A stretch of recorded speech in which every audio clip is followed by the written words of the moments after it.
નમસ્કાર વિદ્યાર્થી મિત્રો, હું વૈભવી ગાંધી તમારું આપણી મનગમતી YouTube channel ocean coaches class દ્વારા હાર્દિક સ્વાગત કરું છું. આજે આપણે શીખીશું વિકાસ પરીક્ષાલક્ષી અસાઇનમેન્ટ. વિકાસનું પરીક્ષાલક્ષી અસાઇનમેન્ટ એમાં સંસ્કૃત વિષયની અંદર વિભાગ એ અનુવાદ એટલે આપણું ગદ્યખંડ. તેમાં અસાઇનમેન્ટનું સંપૂર્ણ સોલ્યુશન. આપણે અસાઇનમેન્ટનું સંપૂર્ણ સોલ્યુશન હવે પરીક્ષાને ગણ્યા ગાંઠિયા દિવસ બાકી રહ્યા છે એટલે હવે આપણે સંપૂર્ણ સોલ્યુશનમાં શું શીખીશું કે પહેલેથી લઈને છેલ્લે સુધી. ને સંસ્કૃત વિષય એવો વિષય છે જેમાં ઓછી મહેનતે તમે વધારે માર્ક્સ લાવી શકો છો. દ્વિતીય પરીક્ષાલક્ષી વિકાસ પરીક્ષાલક્ષી અસાઇનમેન્ટ ધોરણ 9.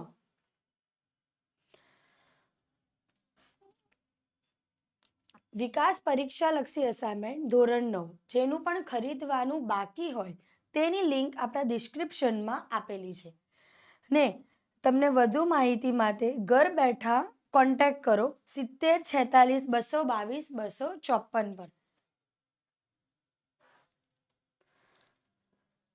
હવે આપણે શીખીશું વિભાગ એ પ્રશ્ન 1. પ્રશ્ન 1માં શું છે તો ભાઈ આપણે ગદ્યખંડ દ્વારા શીખીશું. ગદ્યખંડ એટલે કે શું? પેરેગ્રાફમાંથી. પેરેગ્રાફ એટલે કે આપણો ગદ્ય વિભાગનો પેરેગ્રાફ, એનું આપણે ટ્રાન્સલેશન શીખવાનું છે. કઈ રીતે તો જુઓ, નીચે આપેલા ગદ્યખંડનો માતૃભાષામાં અનુવાદ કરો. યદિ સર્વસ્ય મનોરમા વાણી ન શક્યંતુ વર્તમ તદા સભા મધ્યે સગદ્ય સમિતે સમુપરસ્થાન કિમ તૃષ્ણે. જો સૌના મનને પ્રસન્ન કરનારી વાણી બોલવાનું શક્ય ન હોય તો સભામાં મળીને અને ભેગા થઈને સ્થેય કિમ વા મિથ્યા અખલન ઇતિ પ્રશ્ન. તો સભામાં હાજર રહીને મૂંગા રહેવું અને નકામું બોલવું એ પણ એક પ્રશ્ન છે. જો આપણે કોઈનું સારું નહીં બોલી શકતા હોય તો પછી આમાં મનુ દ્વારા શું કહેવા માંગે છે કે આપણે કોઈનું સારું ન બોલી શકતા હોય તો સભામાં બેસવાનો આપણે કોઈ પણ પ્રકારનો હક નથી. સભામાં પ્રવેશ ન કરવો જોઈએ. તદા અત્રોત્તર દદાદી મહારાજ મનુ શું કહે છે કે સભા વા પ્રવિષ્ટતા વક્તત્વ વા સમુચ્ચમ. સભામાં પ્રવેશ ન કરવો અથવા સમજદારી પૂર્વક વચન બોલવું જોઈએ. સભા અનુવન વિકૃવન વાણી નરો ભવતી ક્રીલી વર્ષી. ન બોલનાર કે વિરુદ્ધ બોલનાર, વચન બોલનાર પાપી છે. એટલે કે શું કહેવા માંગે છે? જે મનુષ્ય ન બોલનાર વચન બોલે છે કાં તો પછી મૂંગા રહી છે તેનો કોઈ પણ પ્રકારનો અર્થ હોતો નથી. નેક્સ્ટ પર આવીએ. હવે આપણો સેકન્ડ પેરેગ્રાફ છે. ય ખલુ ઈર્ષાગ્રસ્ત ભવતી. જે વ્યક્તિ ઈર્ષાગ્રસ્ત હોય છે. ઈર્ષાગ્રસ્ત એટલે કે શું? લોકોથી ઈર્ષા રાખે છે. ઈર્ષા રાખે એટલે કે કોઈનું સારું જોઈ શકતો નથી, ઈર્ષા રાખે છે. રોચતે સ્વસ્થ ચ ગુણાનુવાદ. અને પોતાના ગુણોનું વર્ણન કરે છે તે મનુષ્ય સાચો મનુષ્ય નથી. ય ખલુ સજ્જન ભવતી તસ્મે પરાવાદ કથાથી ન રોચતી. આમાં આપણે શું કહેવા માંગે છે? સાચે જ જે સજ્જન હોય છે તે કેમે કરીને કોઈ પણ પ્રકારે બીજાની નિંદા કરતું નથી. પછી શું કહે છે કે હેતમપી અનુશાસન ન સહંતી. કેટલાક અનદેખાઈ કરે છે ને હિતકારી કરે છે. હિતકારીમાં શું કહે છે? શિખામણ આપતા નથી. બીજું, તથૈવ સર્વાંગ સુંદર સરસ શુભેશાતી ન સંતોષતી અલ્પજ્ઞાન. નામાં શું કહે છે? અલ્પજ્ઞાની હોય છે. અલ્પજ્ઞાની એટલે કે શું? કે જે મનુષ્યમાં ઓછું જ્ઞાન હોય છે પણ તે બહુ સારી રીતે કન્ટેન્ટ ફોલોઅપ કરે છે, એટલે કે બહુ સારી રીતે એનું વર્ણન કરે છે. તે મનુષ્યને મનુ દ્વારા શું કહેવામાં આવ્યું છે? તો સાંભળો. અલ્પજ્ઞાનીઓ સર્વ રીતે સુંદર સરસ સુભાષિત સંતોષી આપતું નથી. સુભાષિત એવી વસ્તુ છે કે જે નાનકડા કન્ટેન્ટમાંથી, એટલે કે નાનકડા વાક્યમાંથી મનુષ્યનું જીવન બદલી નાખે છે. તમે એ વાક્યને ઉતારશો જીવનમાં તો તમે આગળ વધી શકશો. તે પ્રમાણે શું કહેવા માંગ્યું છે કે સરસ સુભાષિત પણ સંતોષી આપતું નથી.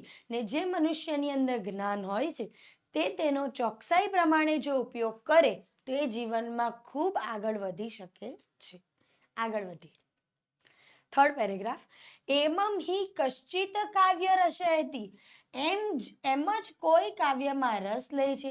હવે તમને ખબર છે બધા વિદ્યાર્થી મિત્રો, તમારા મારા આપણા બધાના ઇન્ટરેસ્ટ અલગ અલગ છે, શોખ અલગ અલગ છે. તે પ્રમાણે મનુ શું કહે છે તો સાંભળો.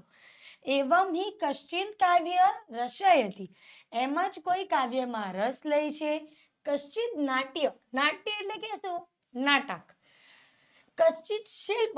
શિલ્પ એટલે આપણી કલા કારીગીરી. કલા કારીગીરી એટલે કે આપણે એક રીતે જોઈએ તો આપણે શિલ્પી પણ લઈ શકીએ છીએ. ઓકે, જે મૂર્તિઓ બનાવે છે, તમને ખબર જ છે. કશ્ચિત ગણિતમ. કોઈ વ્યક્તિ એવો છે, કોઈ વિદ્યાર્થી એવો છે કે જેને ગણિતમાં રસ છે.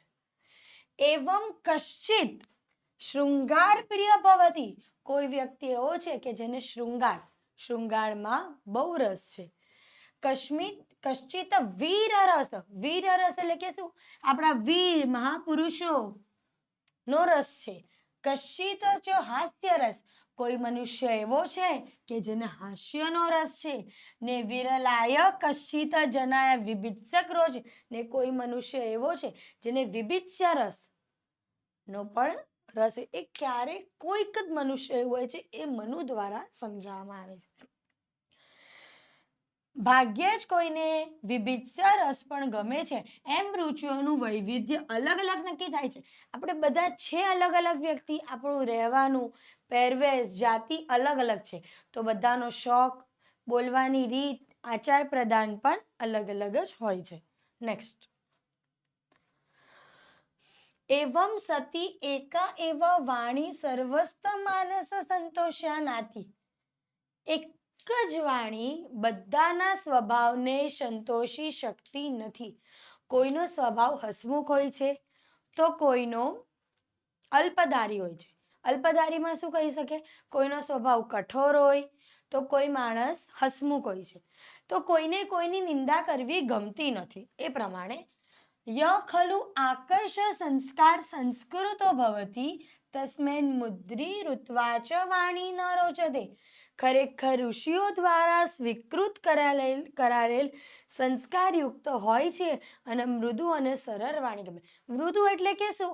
એકદમ મુલાયમ, સોફ્ટનેસ.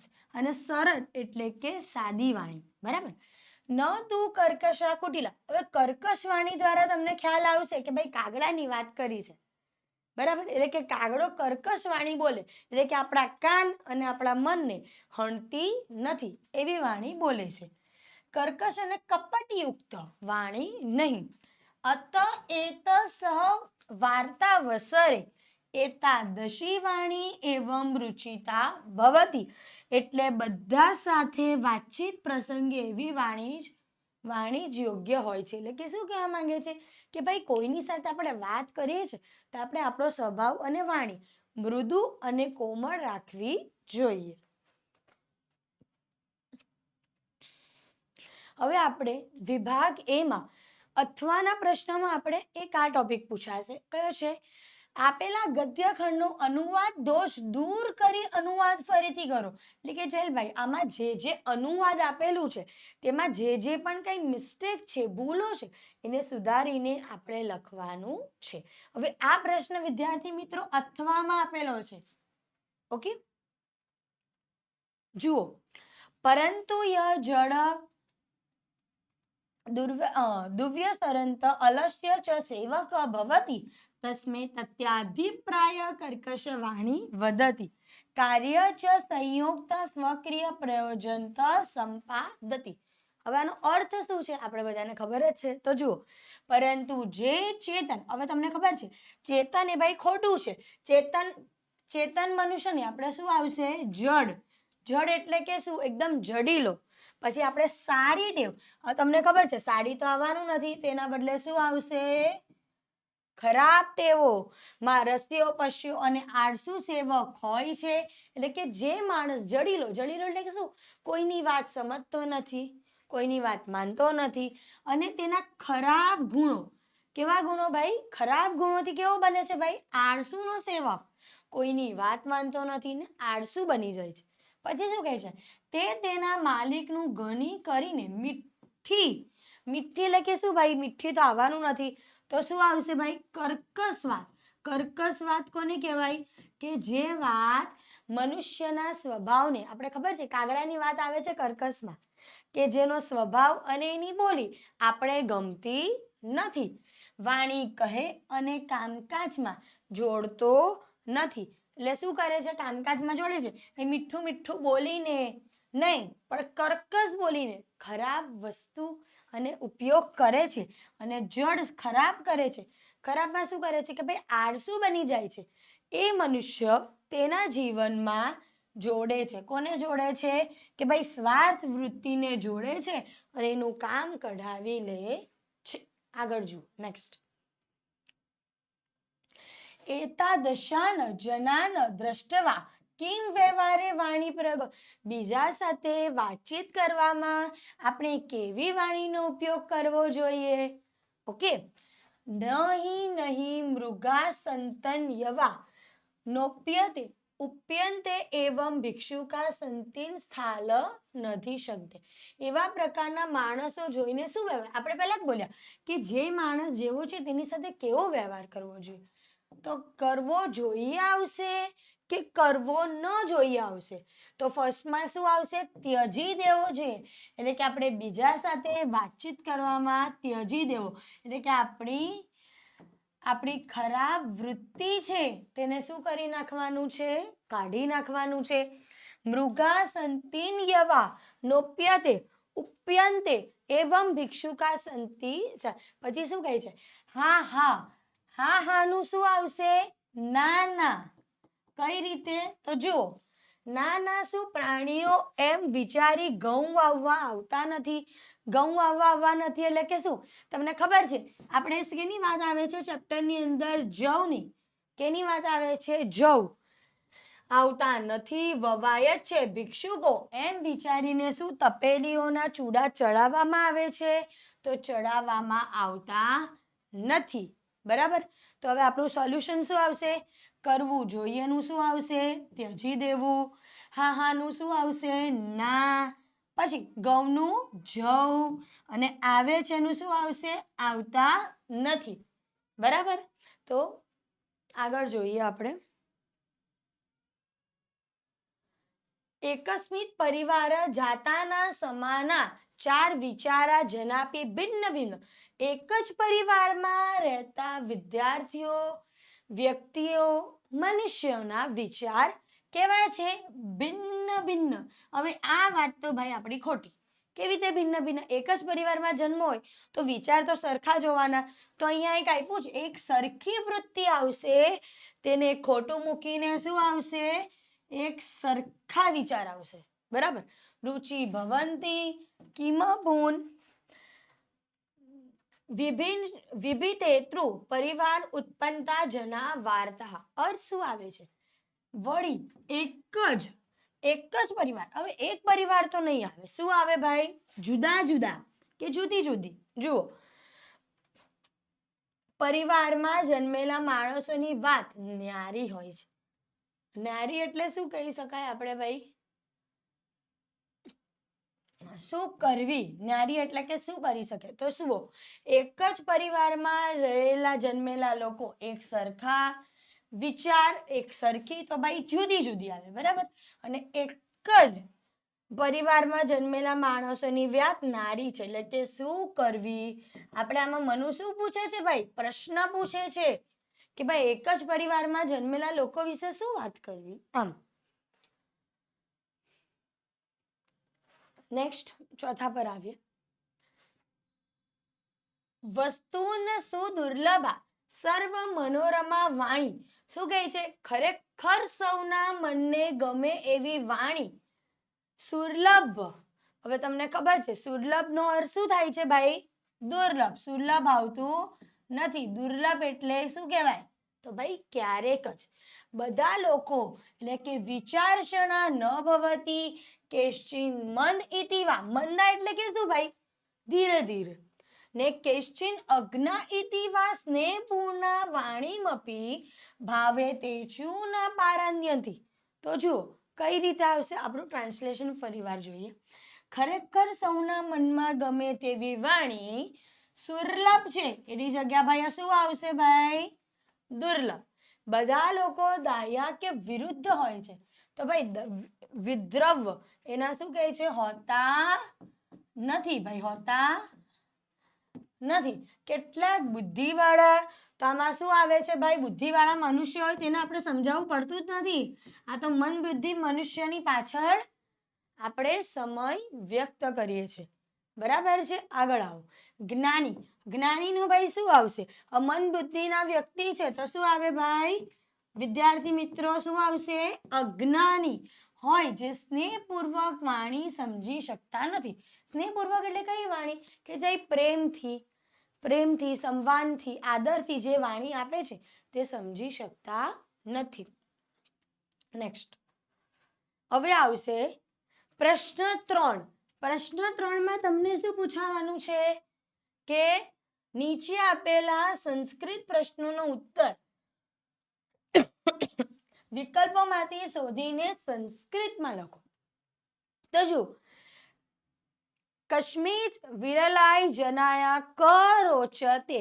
હવે કેટલા માણસો છે કે જેને થોડોક રસ, આપણે ગુજરાતીમાં પહેલા સમજીએ, કેટલાક મનુષ્ય છે તેનો થોડો ઘણો રસ છે. તો એ કઈ વસ્તુ છે? હાસ્ય રસ તો આવશે નહીં, કરુણા રસ તો આવશે નહીં, તો કયો રસ આવશે? વિભિત્સ્ય રસ. તો આપણો જવાબ શું આવશે? સી, વિભિત્સ્ય રસ. આગળ આવીએ. સેકન્ડ, આકર્ષણ સંસ્કારેન સંસ્કૃતાય જનાયા કીધ્યસ્ય વાણી રોચતે.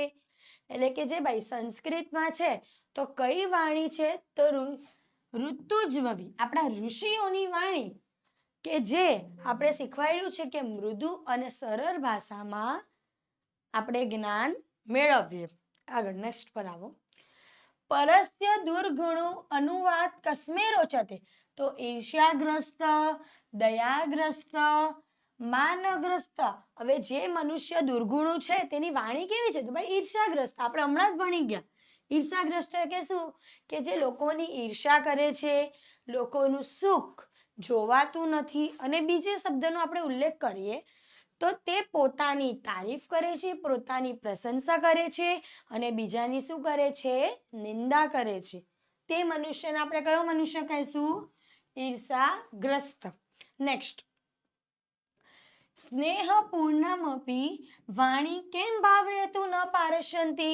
તો જુઓ, સ્નેહપૂર્ણ એટલે કે સ્નેહપૂર્વક વાણી હોય છે તે કેવી પારસ્યંતિ છે? તો ફર્સ્ટ મંદા, પંડિતાની ને સાધવ. એટલે શું આવશે ભાઈ વિદ્યાર્થી મિત્રો? મંદા. મંદા એટલે કે શું? મંદ વાણી. ઓકે. નેક્સ્ટ, તૃષા પીડિત શિશુ કશ્ય સમીપે ગચ્છતિ. જે તુષ્યાસીમુ, આ તમને ખબર છે તુષારથી પીડાયેલો આપણો ચાતકનું બચ્ચું છે તે કોની પાસે જાય છે? તો જનન્યા, નિડસ્ય ને જલસ્ય. તે કોની પાસે જાય છે? જનન્યા એટલે કે તેની જનની, તેની માતા પાસે જાય છે. આપણું કયું ચેપ્ટર છે? Chapter number 2. બરાબર. હવે આનું ટ્રાન્સલેશન પણ પૂછાઈ શકે છે. સર્વ કિમ રક્ષયતિ વ્યમ. તો જુઓ, તો શું આવશે? આપણે કોની રક્ષા કરવી જોઈએ? તો તળાગ, કુલાચાર ને મેઘ. હવે તમને ખબર છે તળાવ એટલે તો તળાવ, કુલાચાર એટલે આપણા કુળની રક્ષા, કે જે આપણું કુળ છે તેનું હંમેશા માન જળવાઈ રાખવું જોઈએ. હવે આ પણ ચેપ્ટર નંબર 2 નો ઇમ્પોર્ટન્ટ સવાલ છે. આનો આન્સર શું આવશે? કુલાચાર. શિશુ કત્ય પ્રતીક્ષા કરોતી. તે કોની પ્રતીક્ષા કરે છે? તો મેઘસ્ય, મેઘાય ને મેઘમ. હવે આ 3 નો એમ સરખું છે પણ મેઘસ્ય આવશે. કઈ રીતે? તો મેઘ તે કોની પ્રતીક્ષા કરે છે? વરસાદની. આ પણ ચેપ્ટર નંબર 2 નો જ છે. ભાષ્યકાર સ્કંદ સ્વામી કસ્યા શતાબ્દી સજાત. આપણા ભાષ્યકાર સ્કંદ સ્વામી છે તે કઈ શતાબ્દીમાં જન્મ્યા હતા? તો કઈ શતાબ્દી આવશે? ચતુર્થ્યા શતાબ્દી. આન્સર શું આવશે? ચતુર્થ્યા શતાબ્દી. વલ્લભી કેશર રાજધાની. વલ્લભીની આપણી રાજધાની કઈ છે? તો ક્ષત્રપાલમ, મૈત્રકામમ ને દ્રાવિડ નામ. તો શું આવશે આનો આન્સર? મૈત્રકા નામ. શું આવશે? મૈત્રકા નામ. આપણી વલ્લભીની રાજધાની કઈ હતી? તો મૈત્રાકાણમ. પ્રભાત કાલે વાયસ કમ પશ્યંત. પ્રભાત વાયસ એટલે કે શું? વાયસ એટલે શું આવશે? કાગડો. પ્રભાત કાળે કાગડો શું જુએ છે? તો ભાઈ કબૂતરને જોઈ છે? નહીં. વાઘમને જોઈ છે? રાઈટ. અને વૃક્ષમને જોઈ છે? ખોટું. તો શું આવશે આપણો આન્સર? વાગ્યમ. વિપત કાલે કિમ કરણ્યમ? વિસ્મય અવલંબમ, પ્રતિકાર, ધ્યેયસ્ય અવલંબન. તો જો વિપત કાલે કોણ ઉપયોગી કરણ્યમ બને છે? તો ધૈર્ય. આપણે મુશ્કેલીમાં હોઈએ છીએ ત્યારે આપણે શું રાખવાનું છે? ધ્યેય. ધ્યેય એટલે કે શું? ધીરજ રાખવાની હોય છે. નેક્સ્ટ.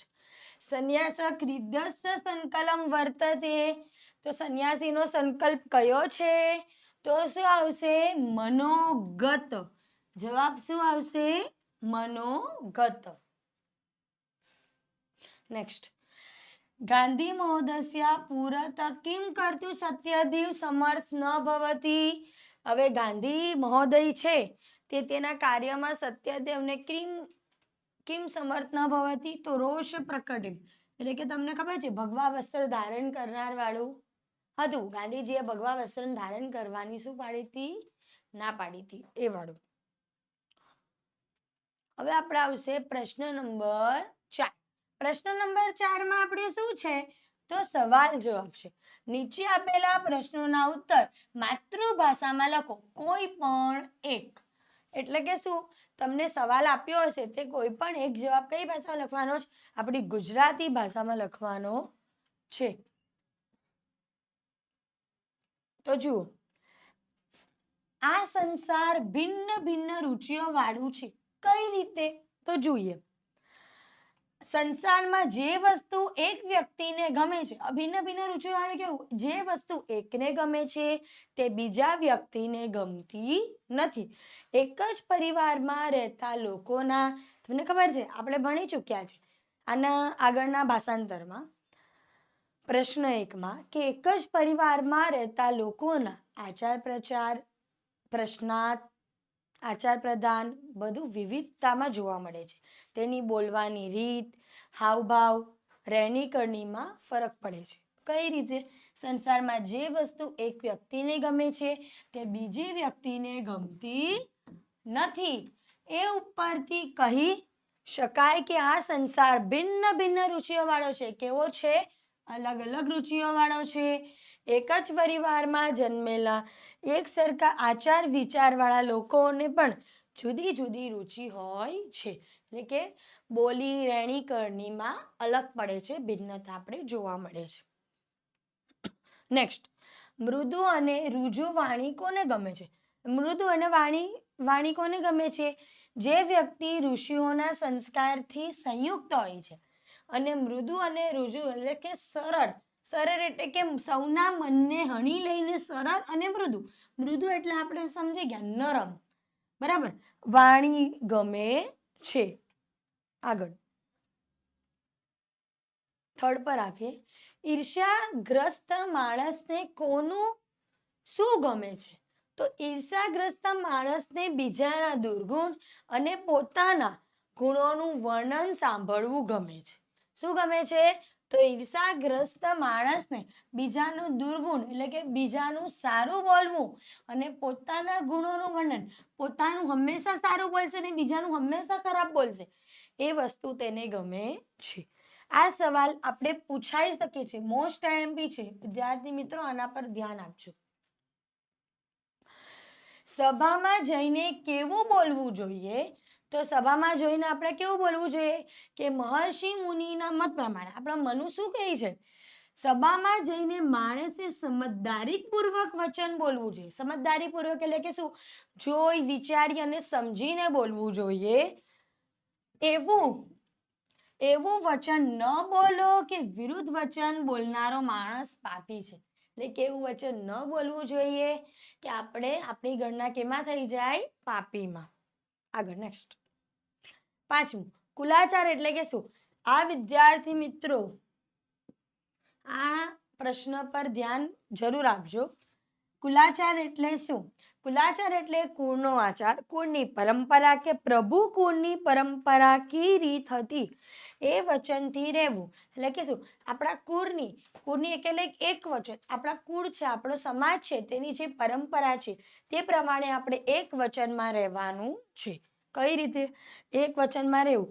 પિતા દશરથના કૈકેયીએ આપેલા 2 વચન પૂર્તિ કરવા શ્રીરામે રાજ ત્યાગ કરીને 14 વર્ષનો વનવાસ સ્વીકારવો પડ્યો. તમને ખબર છે આપણા રામાયણમાં દશરથ, રામના પિતા દશરથે કૈકેયીને વચન આપ્યો હતો કે તમે કહેશો એ પ્રમાણે હું વચનનું પાલન કરીશ. ને હવે તમને ખબર છે એ સમયે આપણા દશરથની પ્રચંડિતા હતી, તેમને આપવું પડેલું હતું. તેમનું વચન શું હતું કે રામ 14 વર્ષ માટે વનવાસ જશે.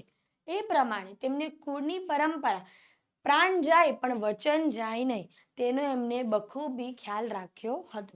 એ પ્રમાણે આપણા શું કહે છે કે કુલાચાર, આપણા કુળની જે પરંપરા છે તેને આપણે બહુ સારી રીતે નિભાવવાની છે. નેક્સ્ટ.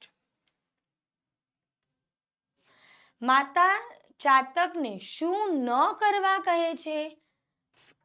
તો માતા પોતાના તરસ્યા શિશુને તળાવ કે અન્ય કોઈ પણ જળાશય પીવાનું. તમને ખબર છે કે ચેપ્ટર નંબર 2 તેની અંદર શું કહેવામાં આવ્યું છે કે ભાઈ તળાવનું પાણી પીવું એ આપણા કુળની પરંપરા નથી. આપણે કોનું પાણી પીવું જોઈએ? તો જય ભાઈ વરસાદનું. પાઠ અનુસાર એવું કહેવા માંગે છે. માતા પોતાના તરસ્યા શિશુને તળાવ કે અન્ય કોઈ પણ જળાશયનું પાણી પી તો પોતાની તરસ શાંત ન કરવા કહે છે. એટલે કે તરસ શાંત કરવાની નથી. તે પોતાના બચ્ચાને કહે છે વરસાદ રૂપે પડેલું સીધું પાણી જ એ આપણા કુળની પરંપરા છે. એટલે કે આમાં માતા શું શીખવે છે એના બાળકને કે આપણે આપણા કુળની પરંપરાનું બખૂબી પાલન કરવું જોઈએ. આથી અન્ય કોઈ પણ જળાશયનું પાણી ન પીવું જોઈએ. તે તેમના કુળની પરંપરા નથી. નેક્સ્ટ. આપણા વેદો અને ઉપવેદો કેટલા છે? વેદ આપણા કેટલા છે? 4. યજુર્વેદ, ઋગ્વેદ, યજુર્વેદ, સામવેદ ને અથર્વવેદ. અને આ પ્રત્યેક વેદો એક ઉપવેદ છે. પ્રત્યેક વેદનો કેવો છે? એક ઉપવેદ છે. ઋગ્વેદનો ઉપવેદ આયુર્વેદ છે. ઋગ્વેદનો ઉપવેદનું નામ શું છે? તો આયુર્વેદ છે. યજુર્વેદનો ધનુર્વેદ છે. કયો છે? ધનુર્વેદ. અને સામવેદનો ગાંધર્વ વેદ છે. અને અથર્વવેદનો સ્થાપત્ય વેદ છે. તો આપણે આ સવાલ પર ધ્યાનથી નજર રાખજો. વિદ્યાર્થી મિત્રો, આ સવાલ તમને પરીક્ષામાં પૂછાઈ શકે છે. નેક્સ્ટ. વલભીમાં કઈ 18 વિદ્યાઓનું પઠન પાઠન થતું હતું? તો પેલી વલભીમાં 18 વિદ્યાઓ છે. વલભીમાં 4 વેદો. 4 વેદો એટલે કે આપણા કયા વેદો? યજુર્વેદ, સામવેદ, અથર્વવેદ અને ઋગ્વેદ.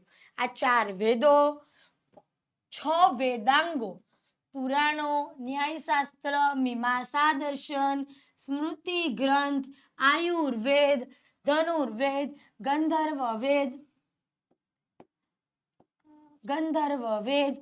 અર્થવેદ જેવા 4 ઉપવેદનું પઠન અને પાઠન શીખવાડવામાં આવતું હતું અને શીખવાડતા હતા.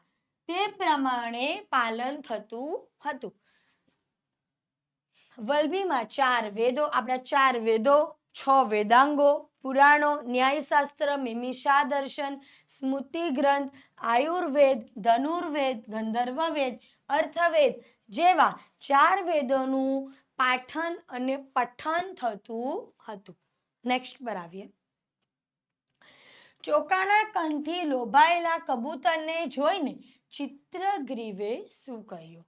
તો આ નિર્જન વનમાં ચોખાના દાણા ક્યાંથી હોઈ શકે? એને મનમાં વિચાર આવે છે કે આ નિર્જન વન છે, આમાં તો કોઈ રહેતું નથી, તો ભાઈ ચોખાના દાણા ક્યાંથી આવ્યા? હું આમાં શુભ જોતો નથી, હું આમાં આપણું સારું જોતો નથી. આ બોલથી મોટું નુકસાન થઈ શકે છે, મોટું સંકટ આવી શકે છે.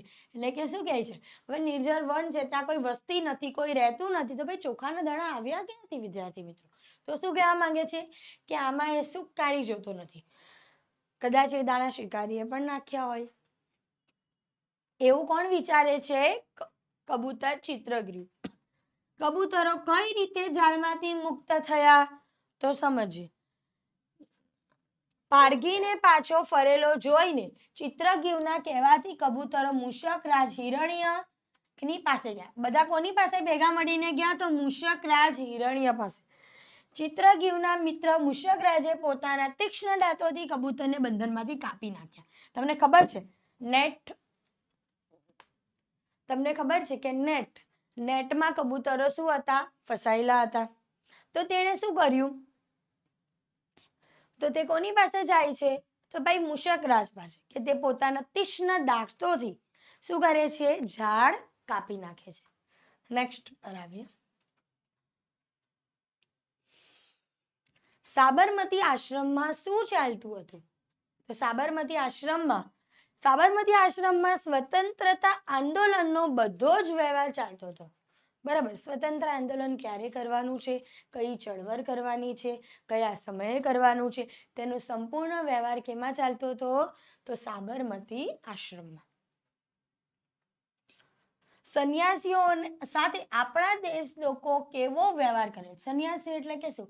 સંન્યાસી જે વ્યક્તિએ ગૃહ ત્યાગ કર્યો છે, આપણા સાંસારિક જીવનમાંથી સંન્યાસ લઈ લીધો છે, તે લોકો સાથે આપણા મનુષ્ય કયો વ્યવહાર કરે છે? તો જુએ. ભગવા વસ્ત્ર ધારણ કરનાર સંન્યાસીઓને આપણા દેશમાં પૂજનીય માને છે. કેવા માને છે? પૂજનીય. સ્થાન તેમનું કેવું છે? તો ઉચ્ચ કોટીનું છે. તેઓ સંન્યાસીઓની સેવા કરવા માટે હંમેશા તત્પર હોય છે, તૈયાર હોય છે. તો ભાઈ એમનું સ્થાન સર્વત્ર ઊંચું છે અને તેમની સેવા કરવા માટે કેવા છે? હંમેશા તત્પર છે. નેક્સ્ટ પ્રશ્ન 5. પ્રશ્ન 5 શું કહે છે? તો ભાઈ નીચે આપેલા ગદ્યખંડ વાંચીને પ્રશ્નોના ઉત્તર સંસ્કૃત ભાષામાં આપો. કઈ ભાષામાં આપવાના છે? સંસ્કૃત ભાષામાં. નેક્સ્ટ. લોકો યસ્તતુ એકસ્મિં રોચતે તદાંસ્વ ન રોચતે ઇત્યાદિ વિચારોચિતમ સંસાર એકસ્મિન પરિવાર જાતા સમાચારી જાત. એટલે કે તમને ખબર છે, લોકો એવું વિચારે છે એક જ પરિવારમાં આપણો સંસાર કેવો છે? તો વિચિત્ર વાળો છે. એક જ પરિવારમાં રહેતા લોકોના આચાર વિચાર, આચાર પ્રદાનમાં શું જોવા મળે છે? તો ભાઈ ભિન્નતા જોવા મળે છે. સમાન વિચારવાળા વ્યક્તિઓમાં પણ ભિન્નતા જોવા મળે છે. રુચિ ભવતી કિમુન વિભૂત્રેન પરિવારેષુ ઉત્પન્ના જનાંત વાર્તા. તો પછી લોકોની વાત શું કરવી? નેક્સ્ટ આનો આન્સર આપીએ. આપણે પેરેગ્રાફમાંથી વાંચવાના, ક્વેશ્ચન આન્સર લખવાના જ. તો સૌ પ્રથમ આપણે પેરેગ્રાફ શીખી લીધો તો તમને અર્થ સમજ પડશે, તો તમે ઉત્તર બહુ સારી રીતે આપી શકશો. તો આપણે અર્થ પહેલા ફરીથી એકવાર શીખી લઈએ. એક જ પરિવારમાં આપણો સંસાર કેવો છે? તો ભાઈ વિચિત્ર સંસાર છે. એકસ્મિત પરિવાર જતા સમાચાર. એક જ પરિવારમાં રહેતા લોકોના વિચારો, આચાર પ્રદાનો કેવા હોય છે? તો કે ભાઈ અલગ અલગ હોય છે. વિભિન્ન પરિવાર શું ઉત્પન્ન જાય? તો બીજા અલગ પરિવાર અને બીજા વ્યક્તિની વાત જ શું કરવી? આવું કોણ કહે છે? તો ભાઈ મનુ કહે છે. સંસાર ક્રિધ્યસ ભવતી તો વિચિત્ર સંસ્કાર ભવતી. તો આનો આન્સર શું આવશે? વિચિત્ર રુચિય સંસ્કાર ભવતી. તો ફર્સ્ટ નો આન્સર આવશે. સેકન્ડ, એકસ્મિન પરિવારસુ જાતા ભિન્નતા ભવતિ. એક જ પરિવારમાં રહેતું રુચિ ભિન્ન. એક જ પરિવારમાં રહેતા નું શું ભિન્નતા જોવા મળે છે? તો કે ભાઈ રુચિ.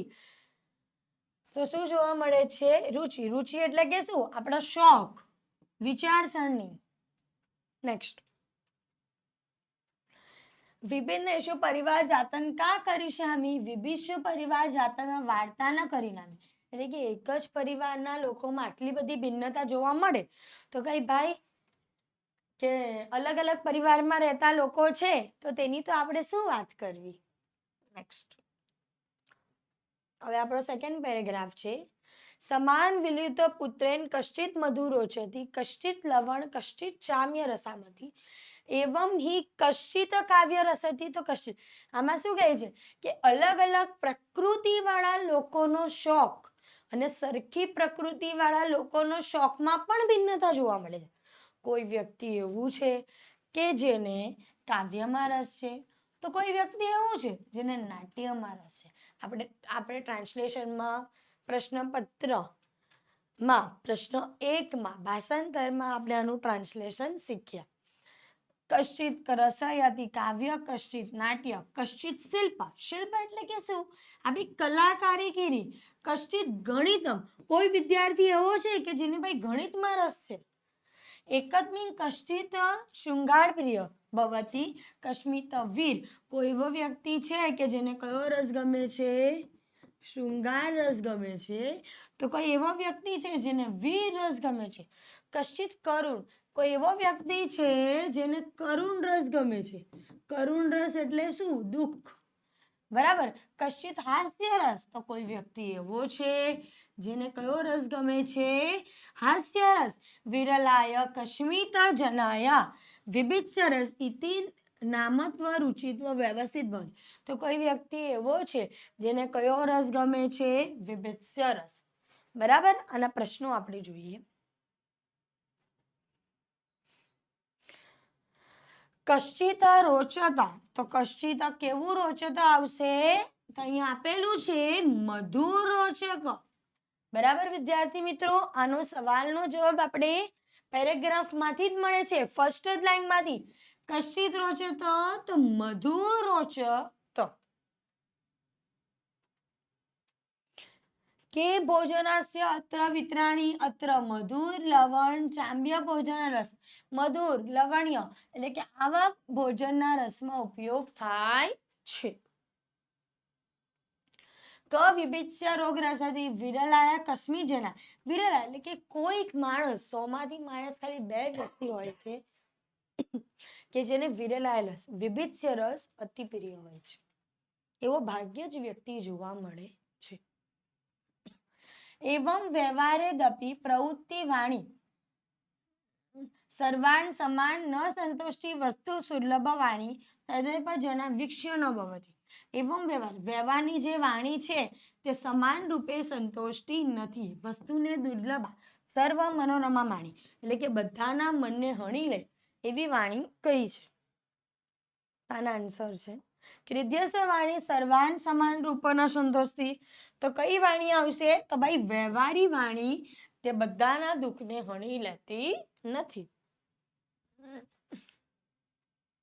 સેકન્ડ, સુદુર્લભા સર્વ મનોરમા કિમ.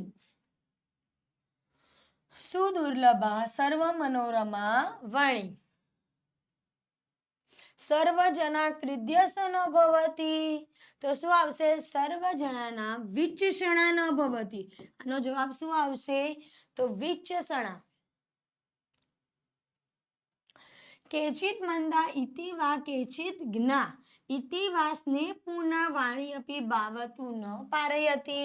એતાદશ જના દ્રષ્ટવા કિમ વ્યવહારે વાણી પ્રવર્તતી. શું કહેવા માંગે છે આમાં? કેચિત મંદા. મંદા એટલે કે શું? કોમળ, મંદ, ધીરે. ઇતિ કેચિત અજ્ઞા ભવતી સ્નેહપૂર્વક. એવા વ્યક્તિ કે જે સ્નેહપૂર્વક વાણી બોલે છે ને સમાન દ્રષ્ટિવાળા વાણીનો કેવી રીતે ઉપયોગ કરવો જોઈએ, સભામાં કઈ રીતે બોલવું જોઈએ, કઈ રીતે વ્યવહાર કરવો જોઈએ, એ પ્રમાણે અહીં સમજાવવામાં આવ્યું છે. કેચિત ઇતિ વા કેચિત. તો તમારે ખબર છે આનો પેરેગ્રાફનો આન્સર શું આવશે?